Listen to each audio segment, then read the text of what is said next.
Sasa kwa upande wa mahakama, tunatazamia itapunguza muda unaotumika kwenye kufanya utafiti ili kupata uhakika wa sheria inavyosema na hivyo kurahisisha maamuzi.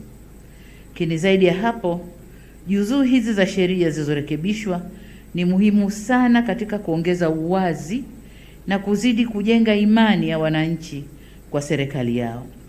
Aidha, ni nyenzo muhimu itakayosaidia kupunguza matumizi mabaya ya madaraka na kuziba ombwe la kisheria lilokuwa likitumika kuchochea rushwa. Hapa sasa linakwenda kuzibwa.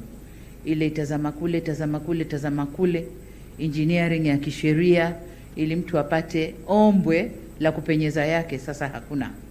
Zimeandikwa upya, zimepangwa vizuri, ziko wazi, zinajulikana. Vile vile kuwekwa vyema kwa sheria hizi kutajenga mazingira mazuri ya kukuza imani kwa wafanyabiashara na wawekezaji kama nilivyosema, katika kuimarisha shughuli za kiuchumi nchini.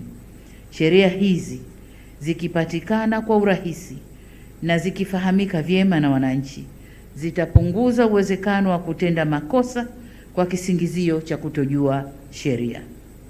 Kwa ujumla, zoezi hili la urekebu limejibu baadhi ya changamoto za msingi kwenye tasnia ya sheria na kutuongezea hadhi kubwa kiuchumi, kisiasa na kijamii.